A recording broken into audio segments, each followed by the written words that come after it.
Well, as you can see on this first slide, Alaska Startup Week started in 2012. Not to make you feel guys old, but it has been over a decade since we've started this thing. It was originally started by AEDC, who we have here today as well, as Alaska Entrepreneurship Week. So it was a bit different than Alaska Startup Week, and it also started in the summer. So you can imagine it was a bit hectic trying to get Alaskans in a room together when the sun is shining 24/7. In 2015, we decided to take a leap, and we went to decide to become Techstars Alaska Startup Week. Now, Techstars is an accelerator based in Boulder, Colorado, if you don't know, and they do a lot of the sponsorship, a lot of the back-end support, and a lot of, honestly, the programming that makes Alaska Startup Week, at least at a statewide level, the thing that it is today. Now, of course, it's all of our local event hosts and local communities that are joining us online that really make this thing special, but it is Techstars who's sort of set the stage for us to be able to run with Alaska Startup Week. And this year, we did another transformation. We decided that Techstars was no longer going to be able to support the direction of Alaska Startup Week. And this year is the first year that we're starting to take things on our own strand, as Alaska Startup Week, I should say. Alaska Entrepreneurship Week, remember back in 2012, was all not Techstars stuff.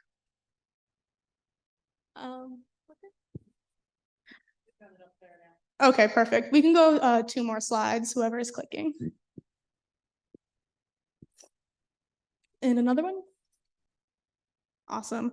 So we had new dates this year. We pushed the dates again. If you were a part of Alaska Startup Week the last couple of years, you would note that it was in November.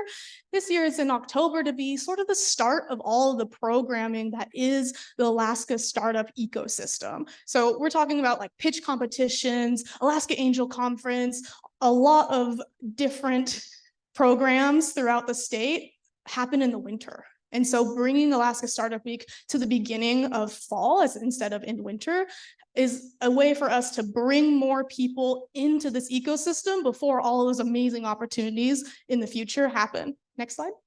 So with this year, we're looking to next year to transform even more.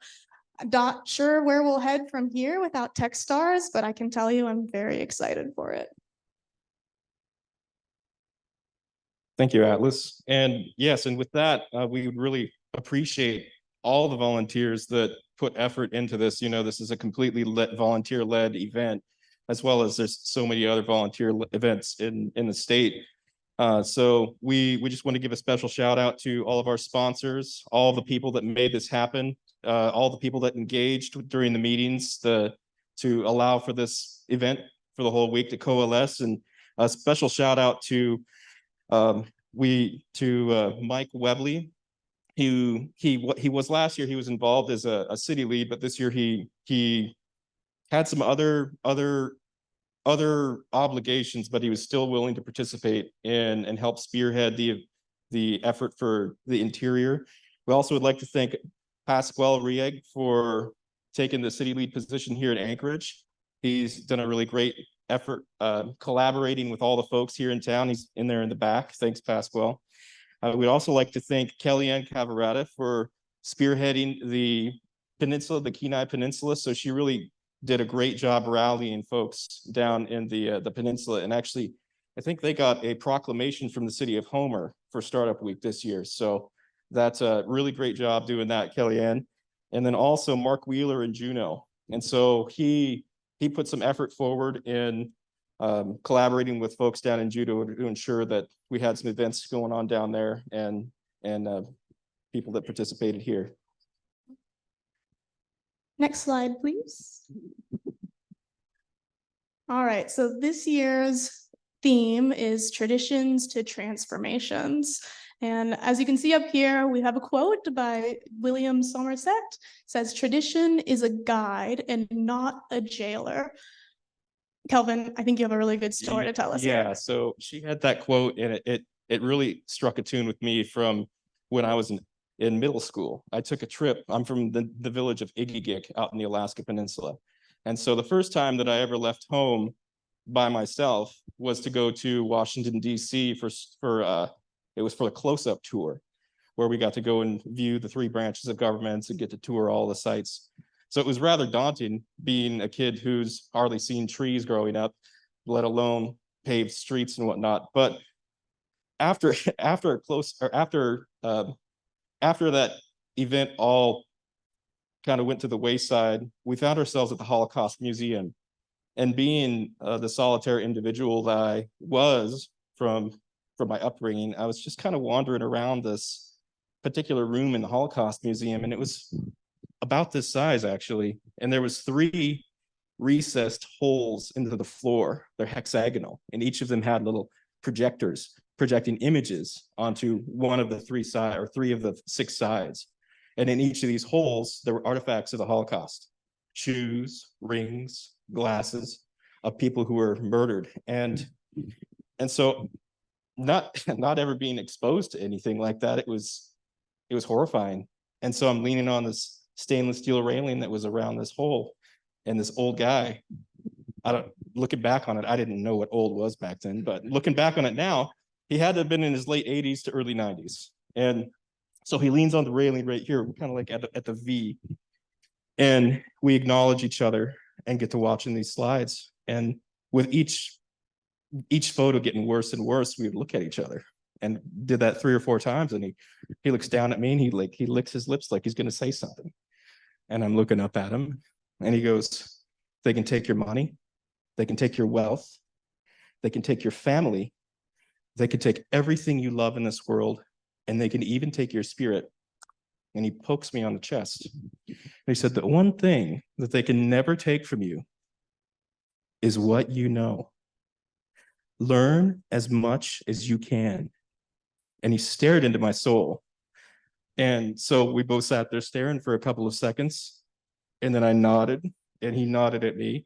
I think he was waiting for me to get it. I didn't get it. And then he turned around and left me standing there. And that was all. And I was just like, what in the heck was that? And so I sat there leaning on the rail, watching the rest of these photos go by, thinking, I was like, was that guy in the Holocaust? Was he in the war? He had to have been, because he was the age, I was like, but I didn't know. And so to that, I say, the most important thing that we can do, which is really what Startup Week's all about, is to keep learning, to grow when you can, to contribute. But the most important thing is to always be on the hunt for knowledge, because that's where we're really going to find where our passions are, is what we know. It contributes to our overall cumulative growth or growth, but our cumulative self. And so every time I get an opportunity to share that, that's wisdom from a man who was potentially there, and it's wisdom that was given to me. And it took years before I really started wrapping my head around it, but now I'm passing it on to you. Learn as much as you can. And this is a really great place. There's a really great community, really great people where we can learn from each other.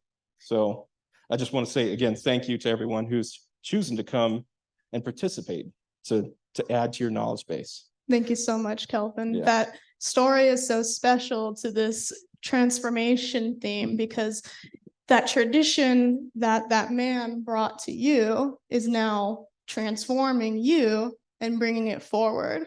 And you nailed it on the head. That's exactly what Startup Week is all about. Yeah. Next slide, please.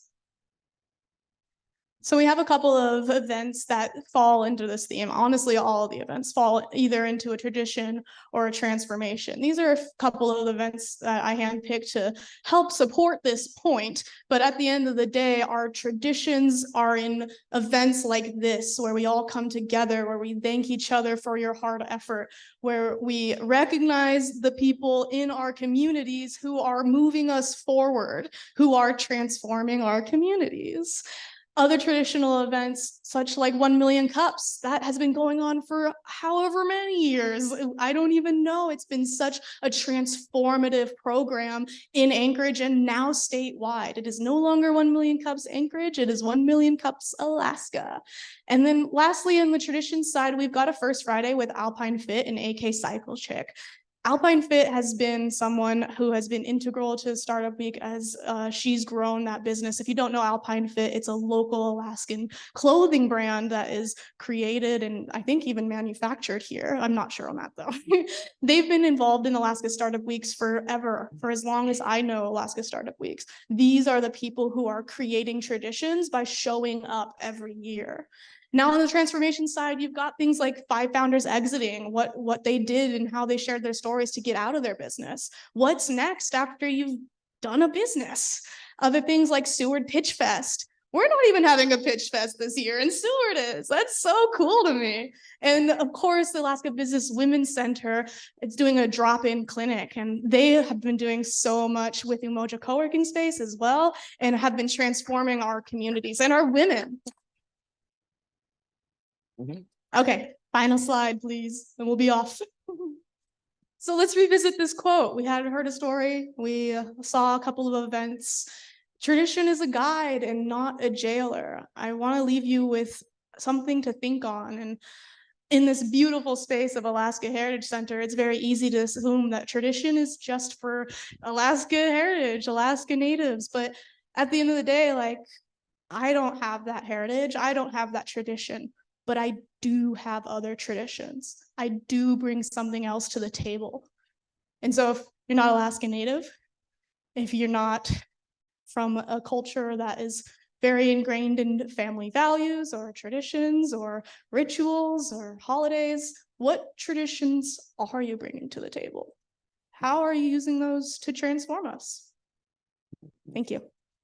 Thank you.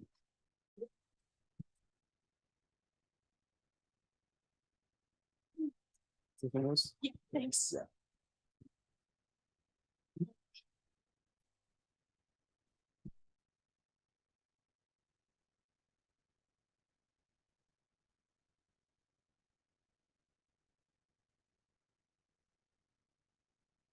All right, so speaking of not being a jailer, I'm going to try not to get jailed behind the podium here. And I have to juggle 3 things, some paperwork, a pointer, and a microphone.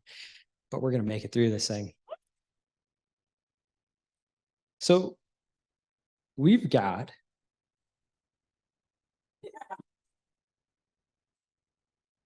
a cash grant this year. So Alaska Startup Week and Alaska Startup, the kickoff event, this event is really to center startup founders, startups in Alaska, the people who are making the work happen. And I look around this audience and I see several founders here. And I get really excited about the things that are happening in Alaska. And one of the things that I hear from startup founders is, if I could just get $500, what I could do with that money would be magic. And so in that spirit, this year for Alaska Startup Week, we are offering a $500 cash grant. We've got a QR code, scan the code, it should lead you to a form.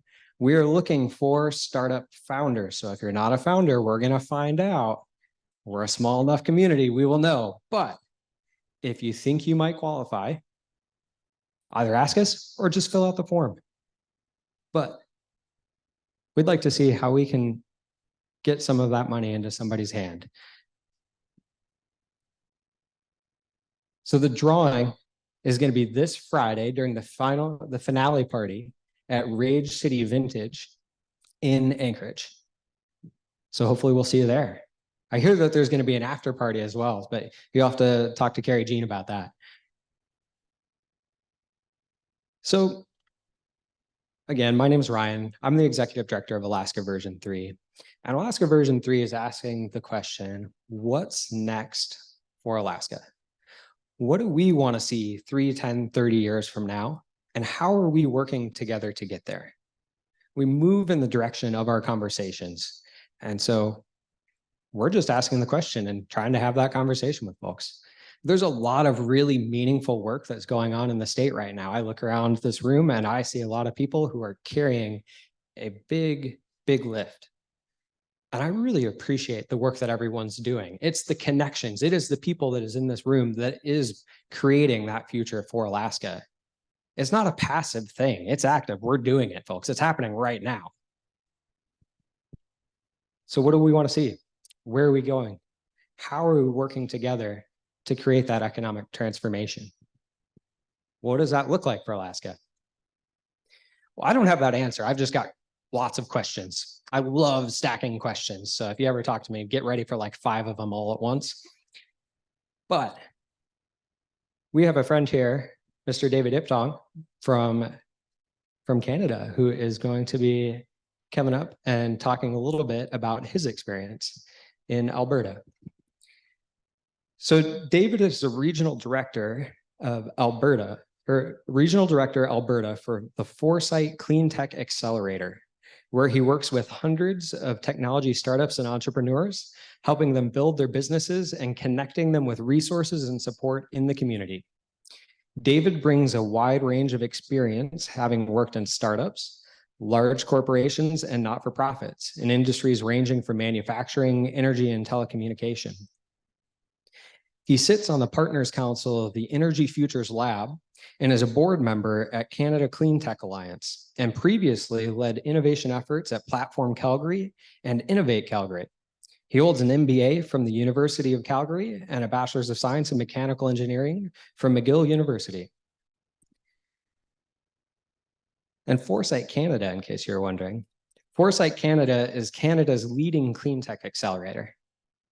The organization supports the identification and validation of clean tech opportunities and the successful commercialization of solutions, bringing together innovators, industry, investors, government, and academia to address today's most urgent climate issues and support a global transition to a green economy. Foresight has over 1,500 community members, 150 regional and global partners, and worked with more than 1,000 startups that have gone on to raise more than 1.6 billion in venture capital. So instead of listening to me tell you about David, I'd like to introduce Mr. David Iptong. That's good to you. This is our favorite one. Right there for you. Number 3. Awesome. Thanks, Ryan. As painful as it was for me to listen to Ryan's intro about me, now I don't have to talk about that. So you've heard the spiel. I can skip through this part.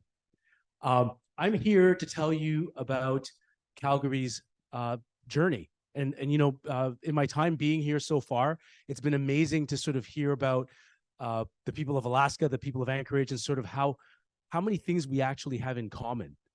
So I'm going to tell you something about, you'll see this hashtag YYC Tech. If you don't know, Calgarians affectionately refer to our city based on its airport code, because as Canadians, that's what we do. All airport codes in Canada start with a Y, so Calgary is YYC. So you'll see the hashtag YYC Tech. It's emblazoned on T-shirts and stuff. No one understands what it is except for us, but that's the way we like it. And again, if you haven't been to Calgary, but I think a lot of you actually know where Calgary is, that's sort of the relative location of our 2 places right now. I did have to take 2 flights to get here to go to Seattle, but so Calgary is it's in the southern part of the province. The capital is actually Edmonton, which is further north. Currently, the oil sands, which you would have heard about, that currently sits in the north. Calgary traditionally has always been a gathering point. It's the confluence of 2 rivers, the Bow River and the Elbow River. And for centuries, it's been the gathering point of the Blackfoot people, which includes the Piikani, the Kainai, the Tsuut'ina, and the Stoney Nakoda. And the Métis Nation, Region 3, have all gathered in this point. And in this graphic I've got here in the lower right is just basically an overlay of all the peoples and languages that have existed in this area. And you can see where Calgary is, all the colors are intersecting. So when oil and gas was discovered in Alberta, Calgary naturally became the gathering point as well. So all the head offices for oil and gas came to Calgary. All the multinationals came to Calgary. And with that, a certain business culture came to Calgary, a big corporate business culture, because with that came all the accounting firms, all the law firms, right? And all the service companies that are associated with oil and gas, very similar to what you experience here. So, the Calgary skyline that you see there is basically built by the energy sector in Alberta. Before I leave this slide, those of you who are detail-oriented will say, David, you're cheap. You took a stock photo of the Calgary skyline. You didn't pay for it, and you left the watermark there. But that's there for a reason, and we'll come back to it later. This happened, and I was just telling someone earlier today, you know what? The financial crisis of 2008 was one thing, but it was really the oil crash of 2015 that got Calgary going. Because in short order, and I think the total number for the province of Alberta was somewhere close to 170,000 jobs. Like, it was very big in terms of the impact of that oil crash. And again, you're in a city where the culture is head office culture. It's very, very corporate. So someone had to figure something else out. An entrepreneur in town by the name of Brad Zumwalt, who was very successful. He had sold his previous companies to the likes of Adobe, Corbis, and to Getty Images. There's a book you can read called The Rainforest. And he read this book, among other things, but for him, this was transformative. And he set about the rainforest movement. And basically, totally grassroots, just said, look, if we want to change the script to our city, we have to sort of adopt this mentality of a rainforest, of all of the different aspects contributing separately in their own way, but also working together. Brad was instrumental. For those of you who know Calgary, Platform Calgary is the sort of major community hub and tech and innovation center in town. They have a new building there that just opened in 2022. Brad actually put his money where his mouth was, and he backstopped that project. So he started the Rainforest as a way of just getting the community together and just have the conversation. Let's talk about what we can do next. The problem was we didn't speak the same language. So one of the things that we were involved in is creating a common language. And this is just taken right off of the Startup Commons website. You can go look at it. But the reason we chose this as the framework was that it was general enough for anybody who was working with entrepreneurs to actually see where they fit in this. We weren't talking about technology readiness levels or anything very, very specific. It was just in general. Do you agree with these steps? And everyone had no problem agreeing with steps 1 to 3. What really blew their minds about this was that there was a step 0, and there was a -1 and a -2. Because this really got rid of the whole sort of VC or VC attitude of you got to have $1 million idea, right? Whereas anyone who's in entrepreneurship knows the idea is not worth anything. It's all about how you execute on it, right? And especially with the academic community, in the post-secondaries, this was really important because it said, great, you wrote that paper, so what? Until you get to 0 and you start committing time and resources to what you're doing, it doesn't matter. This was really important because all the community organizations that were working to help entrepreneurs could actually agree on this as a framework. And again, we didn't get into the details, but it was really just, do we agree on this language? And we were successful because in Alberta, we've got a provincial funding body called Alberta Innovates. And they do, they basically fund a lot of both primary research, but they also fund community support across the province. This is taken right out of one of their funding calls. This is the diagram they use, and they use exactly the same language. More importantly, Alberta Innovates. This is a government organization. Keep that in mind, okay? This is a government organization. Some of the things I will read out to you because this is a terrible presentation and you can't read the text, right? So over here, the journey is non-linear and can start anywhere on the path. So you've got a government organization that now acknowledges that entrepreneurship is not a straight line. And the other part that's important too is you look at the way they did this diagram here in the validating stage, they know there's going to be failures.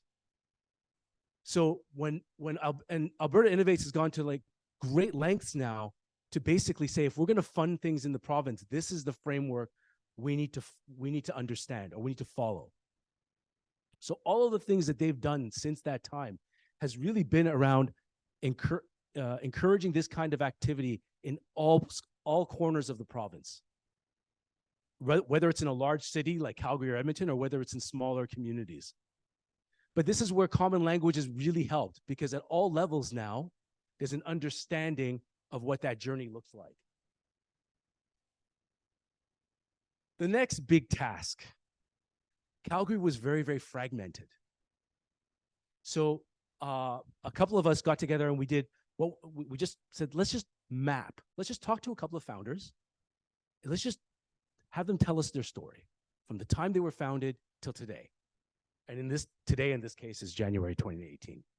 But we just documented all of their everything that happened to them. And at the top here on this graph, what we did is we highlighted all the sort of milestones for their company. And on the bottom, we listed all of the organizations that were helping them at that time and put all of their logos on it. And we did this for several companies. And when we showed this to the community, we said, what do you think? There was one company where I know one agency basically said, well, that should never happen again, which was fine because they agreed we were talking now more as a community. But for everyone else, they're like, look, it has nothing to do with any single one of us. It's how fast and how well we hand off to each other. So one of the leading entrepreneurs in the community and investors basically said, this is about velocity. How quickly can we hand off to each other, and how efficiently can we do it? Because it's not one single organization. And when the government funders saw this as well, it was an eye-opener, because it said, it's not just the one organization I fund, it's the community that I'm funding that's really important as a whole. And all of these communities, some of these communities, I'll be honest, at the time did not get along. But seeing themselves side by side with their foes, helping the one company that they were all behind really kind of highlighted to them, oh, we didn't realize this was happening. So this was important. Looking at the experience from the founder's perspective. From another founder perspective that's really important is this program called the Venture Mentoring Service of Alberta. This is a program licensed from MIT. MIT owns the VMS program. And they are very strict on the terms of the program. The mentors, it's always 3-to-1, always 3 mentors to 1 mentee. The mentors cannot be paid, and the mentee cannot pay to be in the program. And any conflict of interest has to be declared, and has to be resolved. Why this is important is that the mentors here are all successful entrepreneurs, investors in the community. This program at around the 2015-16 timeframe needed a reboot. And the mentors, the community, basically said, okay, we're going to do it. And they had to be volunteers. They couldn't get paid to do this. So they committed to do this.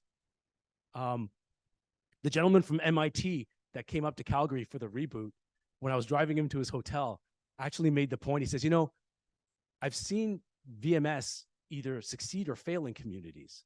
I've never seen a community try to restart it.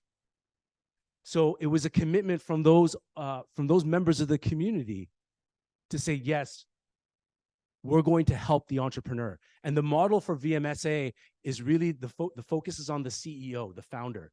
The adage they use is that it's about the car, not the driver. And really, this is about them giving back to the community and being committed to the founder's experience. So again, founder first was key. A gentleman at Alberta Innovates, I remember our provincial funder, actually got together this tentative group called the Calgary Innovation Coalition. And it was these 6 organizations. I was working at Platform at the time. It was these 6 organizations that got together. NRC is a federal research funding agency. VMSA, we mentioned. The A100 is a group of 100 successful Alberta entrepreneurs that have exited their companies. And SAIT, which is the technical college in Calgary, the Southern Alberta Institute of Technology. And we used to get together every month and just talk about companies that we're entrepreneurs that we were working with. How could we hand them off more quickly? How could we make things better? Within 18 to 24 months after that, this is what the Innovation Coalition became. And it's not that these organizations didn't exist, but it's just that they never associated themselves with being able to help. So really, it's about just getting them together into the room saying, we can all be part of the conversation and the solution to help these entrepreneurs through.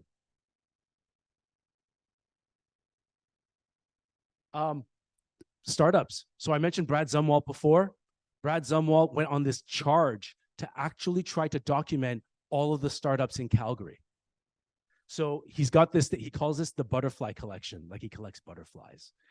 Anyways, but the idea here is just to sort of graphically and visually show to people, hey, this is what's happening. And this was to speak also, not just to the local startups who would come in and see if they could see their logo. And if they didn't see their logo, they want to know how to get on it.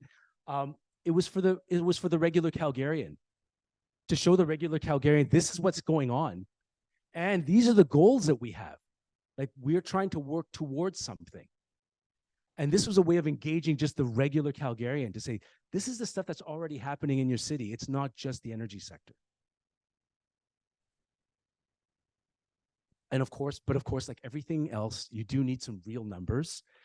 So we did, Platform Calgary and Calgary Economic Development actually engaged Startup Genome out of the Valley to run a study on Calgary. Ironically, the gentleman who runs Startup Genome is from Chicoutimi in Quebec. He's a Canadian. He's a French Canadian. But so they've done some numbers, and the numbers are good to look at. But at the end of the day, when you look at this, what's more important is that we're just in the game. Like, we're not a Silicon Valley, we're not a Boston, we're not even in Canada, it would be the Toronto Waterloo area. We're not even that, but it doesn't matter because at least we're a piece of data, we're being tracked, we're on the map. So how do we keep going from here? And you can look at numbers kind of objectively, and they can look good or bad because they're hard data. But what's more important sometimes is just the sense in the community of what's going on. And these are just some headlines. And a couple of things I want to note to you is companies like Summit Nanotech and Viva Metrica were founded after the 2015 crash. Another thing around this is that you look at the variety. We have a company in ag. Summit Nanotech is doing lithium extraction. Viva Metrica was actually founded by an orthopedic surgeon, and he sold his company in 2020. It was around wellness. And there's a company in Calgary called Benevity, which is basically employee engagement, and tons of Fortune 500 companies use their service. This guy here is the founder of Benevity, and he's a lawyer. And in his previous life, he was the chief legal officer for AKSuWk2023. So, I left that AKSuWk2023 thing there because AKSuWk2023 was a Calgary company. And a bunch of the graduates of the founders of AKSuWk2023 have gone on to start VC firms and things like that. Or in this case, he went on to start Benevity. So that's a story that most Calgarians don't know, but it's one of those things that when you understand it, it's really important for nurturing the community going forward. Calgary Economic Development, their previous slogan was Calgary, or their current slogan is still Calgary, be part of the energy. You can see the intent with that. But in the past couple of years, they've realized the need to sort of change that message. And they ran a campaign called Live Tech, Love Life, as a way of sort of changing the message of what Calgary really is, not just to the outside world, how as an ECDev organization, they advertise Calgary to the rest of the world. So this was a campaign that they ran. And basically, when you think about all the different groups that are involved, it's really about just changing how Calgarians feel about their city and how other people see Calgary from the outside. So that's where we are. You'll notice everything I've mentioned to you so far, or tonight, has nothing to do with policy. I didn't talk about a tax credit. We did have a tax credit that it got taken away after an election. They actually rescinded it. It was really about common language, the need for the community to lean in, and a focus on the entrepreneur. The entrepreneur's experience is going to drive all of this going forward. So I don't have any magical answers for any of you, but in all likelihood, the answer is somewhere here in this room. So wish all of you the best of luck. Thanks for having me here.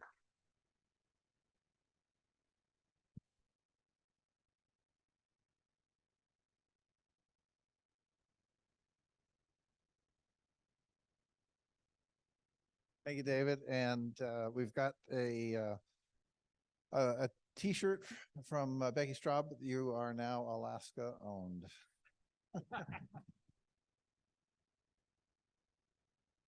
So David mentioned Brad Zumwalt, who collected butterflies. I collect startup stuff. Alaska Coffee Co. Pasquale, you here someplace? Here's to you. Alpine Fit. I don't think Jen is here today. Mighty Pipeline here. McKenna Technologies. Someplace down here is Envision. Anybody know the shoes? Pandera shoes. There we go. So, and we've got a new startup that was out with the fire truck.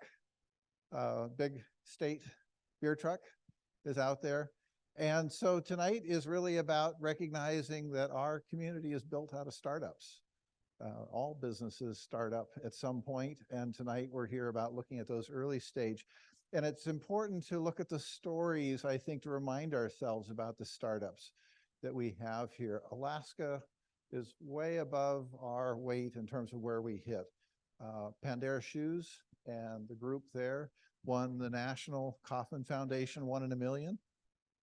This was a national-wide, they beat out thousands of companies around the entire country with their pitch on their business. You've got Piper from 60 Hertz, who won the Circumpolar Young Entrepreneur of the Year Award a few years ago. You've got Vertical Harvest Hydroponics that won the National Future Farmers of America, the national award on that. Megan Militello, 2 years ago, I think, was the Women Vet of the Year for the entire country. I think I missed one. And Alpine Fit was Title IX, outdoor adventure clothing. And there's more stories like that. We are building amazing world-class startups here. And we're also looking to understand how we can grow that ecosystem to be even stronger in the future. Calgary is one of the places that I've learned a lot from. I'm so thankful that David is here the next couple of days meeting, and we're doing a deep dive into what are some of the transformations that they went through, transitioning from a oil, gas, and mining economy to now a technology economy, because we're actually doing it already. Companies like Beaded Stream and Quayside you're going to hear from already. We are already that kind of economy. We just need to wake up and believe in what we're doing and know that we're making those changes. So a couple things, and I want to move along here. I want you to not be able to read this with the exception of understanding that this is our startup ecosystem we have here. Sometimes it's kind of hard to realize that we have so much happening here. If you look at this chart from left to right, fall, winter, spring, summer, you have this timeline of all the programs going on in this state. If you look at it from the bottom to the top, you go from the opportunity to share a simple idea that maybe isn't a business yet, to start moving through various stages of customer discovery, building a team, building a business, seeking investment, being able to be bankable, and being able to launch to be successful. We have programs that are local in terms of the regional programs like Path to Prosperity or Marketplace. We also have many programs that are statewide that offer opportunities for startups. This integrated pipeline, though, is hard to see sometimes, and it's hard to recognize how important and how significant our startup ecosystem is. But I want you to understand that it is here, these pieces connect. Sometimes understanding how to connect them takes some effort, but I want you to trust that we have the resources here to build more Pandera shoes, more 60 Hertz. We're a global state already with the startups. If you look at 60 Hertz, selling in South America, selling in Africa, you look at Heather's Choice, it's selling outdoor adventure food around the world. You look at Pandera Shoes, it's manufacturing their shoes in Portugal and shipping them around the world. We're doing this already. We need to understand how much is happening here. A couple highlights I want to touch on, though, that we're trying to use Startup Week this year to increase the awareness of just how much is available in Alaska and the opportunities here. And I've got a few programs to highlight quickly. They're basically in order of going from an idea into full launch and full financing, but I just want to highlight them. But I want you to remember from the first slide that I'm only touching on a few. There's many more here. One of the programs that's been one of our anchors for ideas has been the Arctic Innovation Competition. This program routinely each year gives out about $10,000 to the top place winner, over $50,000 altogether in prizes. And this will be starting again in January with submissions. This program also highlights the importance of innovation entrepreneurship stretching all the way down into elementary school. So this has programs for elementary, middle, high school, as well as the open competitions. And most of our startups, like 60 Hertz, Pandera, have been through this program before. The Upstart Alpha program, and I saw Margot here, I think. There's you back there. Upstart Alpha has now got 52 graduates. Anyone in here gone through Upstart Alpha? One, two, thank you. A couple of you here. This program has been another launching point for many of our new startups that have started here in their customer discovery journey and then moved on to participate in other programs after this. They're starting this week on Thursday. I think tomorrow is the deadline to apply, but there is still room, right, to get in. And I would encourage folks that are at an early stage and want to learn about customer discovery. That is, how do you go out and test your ideas and learn about your customers' needs to apply for this one or to pass this on to someone that you know.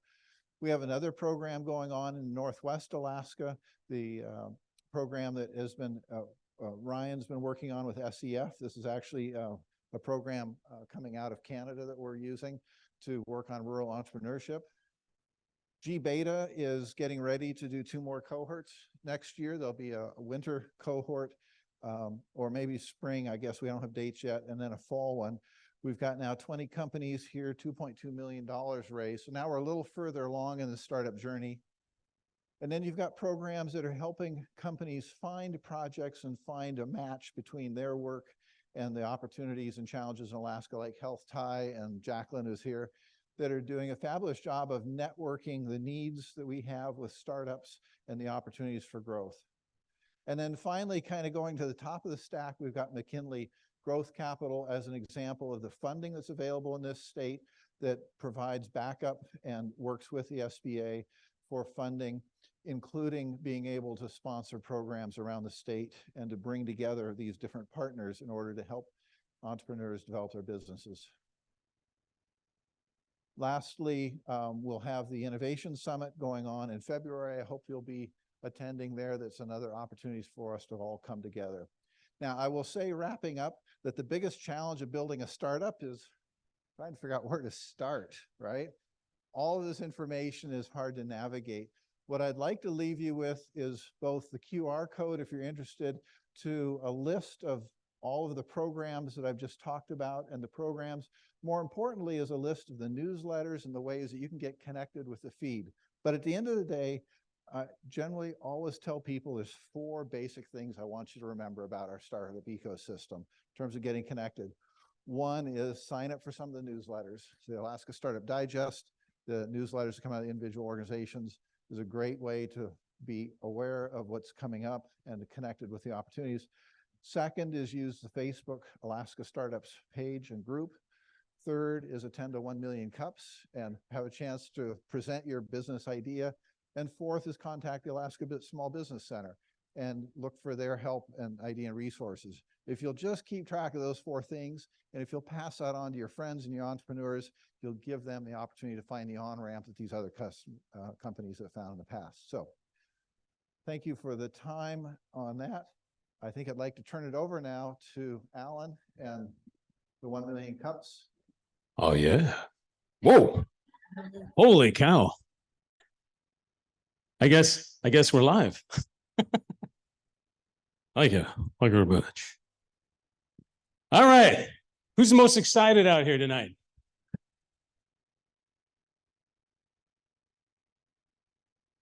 All right, let's wake it up a little bit. I think some folks were dozing off in the back there, so I grabbed the loud mic. So you can all hear me, right? Raise your hand if you can't hear me. All right, no hands are up, so that's good. That was a joke if you didn't catch that. All right, so I'm here to talk a little bit about 1 Million Cups. But before we get into that, before we get into what 1 Million Cups is about, we want to talk a little bit more about what this whole week is about. We're here to talk about startups and businesses, and looking around this room, this is like a who's who, isn't it? So if you have a business, if you're in business, can you raise your hand? Wow, look at that. Yeah, don't keep them up there. I want to celebrate you. I want to take them in. Yeah, look at that. These are our all-stars, everybody. These are the people that are making a difference in the community, that are bringing everyday things, products, services, or whatever tomorrow has to bring. They're making it happen, and they're bringing it here to you. So when you see those people, when we're all done here and we're walking out and everyone's kind of like, oh gosh, I'm so tired. I can't believe I did this event again. Go up and say hi to them and thank them. All right. These folks are all, you know, they've got a dream. It starts with a dream, and eventually, hopefully you get to some place where it makes a difference and it means something. And that's all because of you. Enough about that. Let's talk about 1 Million Cups. Who here has ever been to 1 Million Cups? Heard about 1 Million Cups? Drank 1 Million Cups? I love the dedicated people who kept their hand up for all 3 of those. It's really impressive. And I know it too, because I could see you back there like this, right? Just waiting for him to kick in any minute now. All right, so 1 Million Cups, we like to say, is collectively the front door of the Anchorage business community, economic development community, the startup community. We got it right there on the page, the front door. So if you are looking for who you can connect with, or if you know somebody that's saying, gosh, I really want to start a business, but I don't know where to begin, this is where you can plug them in. 1 Million Cups, the mission of 1 Million Cups is to lower the barrier of access to education, resources, and connection for all types of new and aspiring entrepreneurs throughout the United States. 1 Million Cups was founded by the Kauffman Foundation. Anyone know who that is? It's cool if you do. If you don't, I wouldn't be surprised. But it's a really cool organization. They do a lot of really cool business stuff. They have a Kauffman Fellowship. They created the Kauffman Fast Track program that the SBDC has offered right here in town. And they also created 1 Million Cups. And the concept was, what can we as an entrepreneurial community do to support the entrepreneurs around us? And it started with a cup of coffee. What if we just sat down over a cup of coffee and said, ask any questions you have. I'm happy to share whatever I may have that could help you along your way. And that eventually transitioned into the format that we know today, where we have a presentation. Now you notice here, it's not a sales pitch. We don't come to 1 Million Cups to sell our products, although that may happen. That's not our intent.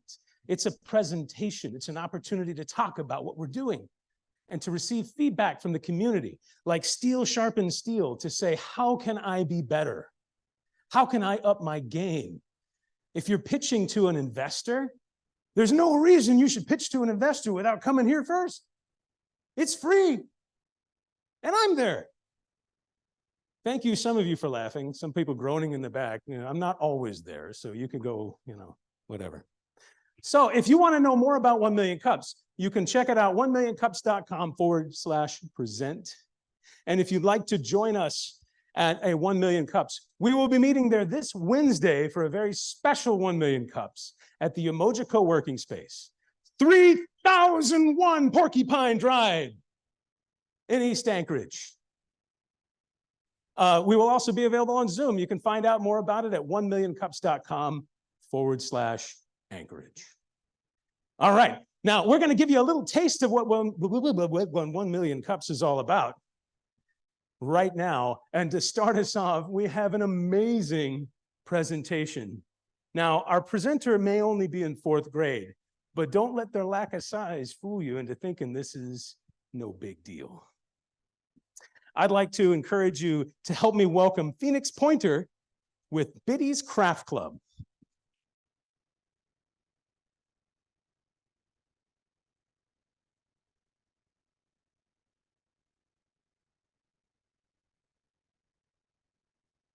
Hi, my name is Phoenix, and I am the CEO of Craft Club. Craft Club is a business where my group of friends and I are inspired to use our creativity to make art. I took one of our hobbies and created it into something much more than that. We create a space for kids whose voices are typically overlooked, put a message out into the world and be received differently. My job is to show that you can take anything you love and use it to motivate yourself through life. My job at Craft Club is to make art and express my feelings in a different way other than speaking. I hope you've been inspired to invest in the young business minds within your community, because I am looking for investors. Thank you for listening today.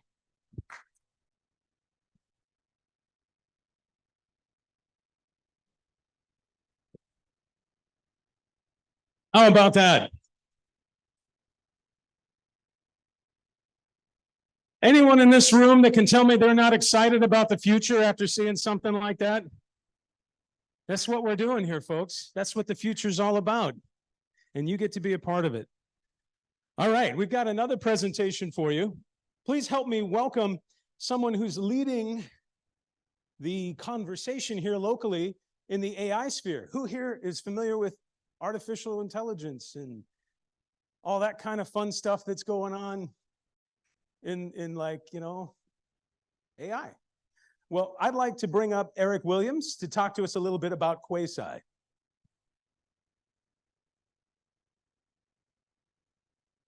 Thank you. All right, so thank you all for being here today, and thank you for being here for my presentation. My name is Eric Williams. My role at Quasi is to be the project lead on the project management app that we're trying to build. So the goal of Quasi is to ignite collaborative productivity, help teams work together faster. And today our objective is to share our mission with the community, get some feedback, and then of course have fun. Otherwise we wouldn't be here right now. So to start, how do you start a project? How do you allocate the funds? How do you figure out what scope needs to be in there? How do you figure out what the timeline is? How many of you have ever heard of a project that's failed, that's gone over budget, or maybe, you know, it didn't meet its objectives, or maybe it just never ended? I don't know what the percentage of XX is here, but I'm pretty sure it's high. So how does Quasi solve this? With Quasi, we get teams started faster, and we do that through connecting with ChatGPT's API so that it can generate a pseudo project. So you have something to start off with. And when you have something to start off with, you can see how you're going to change it in the future, and it lets you see what's important in the project.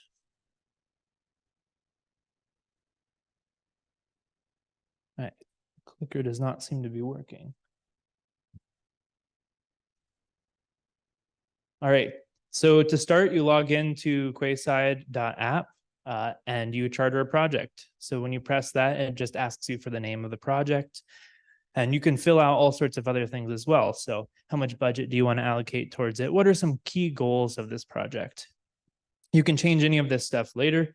But it sort of lets a tree sort of build of the project of all the different tasks that are needed, and each task has its subtasks. Next, it takes those tasks and estimates what the critical path is through that. So that's the longest path it's going to take for the project to meet its goals. In doing that, it sort of answers the question, what is the next most important thing to work on? A lot of times when working on projects, this question just gets asked all the time. When our team is working on Quayside, we ask this of ourselves all the time. What's the most important thing to work on next? And lastly, Quayside connects up with GitHub and Google Drive so that it can track the progress on your projects. So far, we actually are really fresh. We just started a few months ago. We came together on a Discord server talking about how Asana and Microsoft Project, and actually Excel were not the best for project management and the difficulties that were present with those. We've interviewed about 50 people in the community, and it seems like everybody has issues with projects and managing them and figuring out where to start and what's the most important. So we wanted to offer something that was free, but also scalable up to businesses as well. So the free lets you work on individual projects as well as working on open source projects. And then you can sort of bring on a team and work on team projects together. And then with businesses, because people come and go, you have a seat model as well.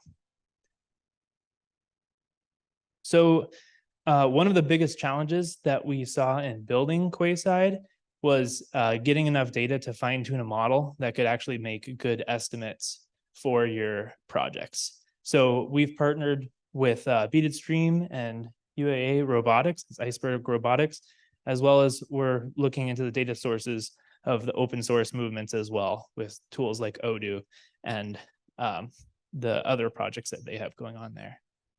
We think that with these alliances and with getting in other groups, we actually don't need to go out to get the data, and Quayside can start generating it from within by actually tracking the data of how long it takes to do a task and what's the most important, so that we can refine our models.